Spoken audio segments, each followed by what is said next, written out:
जी अस्सलाम वालेकुम। नायल अफराद के लिए आज बड़ी खुशखबरी सामने आ चुकी है। वीडियो को शुरू से लेकर एंड तक देखना। अगर आप भी नायल हैं, काफ़ी ज़्यादा गरीब थे, पैसों के हकदार थे, दिहाड़ीदार मज़दूर थे, आपके घर में कोई कमाने वाला नहीं था, लेकिन आपको पैसे नहीं मिले, आप नायल हो चुके हैं। क्या वजह है? जो गाड़ियों के मालिक हैं, अमीर तरीन हैं, जो पैसों के हकदार नहीं हैं, वो पैसे ले आए हैं, लेकिन आप नायल हैं क्योंकि आप गरीब थे। तो मेरे दोस्तों, आपको परेशान होने की ज़रूरत नहीं है। वीडियो शुरू से लेकर एंड तक देखना, इंशाल्लाह आपको ज़रूर फ़ायदा होगा।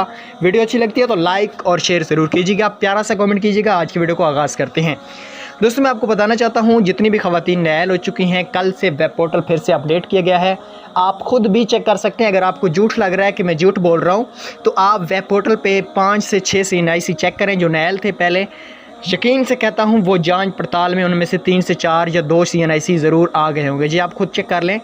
जो जांच पड़ताल में अभी आ चुके हैं, तो इनके 50% चांस बन चुके हैं कि इनको पैसे दिए जाएंगे, क्योंकि ये जांच पड़ताल में आए हैं। वेब पोर्टल बिल्कुल भी ख़राब नहीं है। कुछ लोग कह रहे हैं कि वेब पोर्टल ख़राब है, जिस वजह से जांच पड़ताल में आए हैं। अगर दोस्तों वेब पोर्टल ख़राब है तो सारे NIC जांच पड़ताल में आ जाते, तो फिर हम कहते हैं कि पोर्टल ख़राब है। पोर्टल बिल्कुल भी ठीक है। जो लोग अपनी अहलियत मालूम करना चाहते हैं, लिंक भी डिस्क्रिप्शन में दिया गया है, वहाँ से भी आप क्लिक करके चेक कर सकते हैं। Thanks for watching.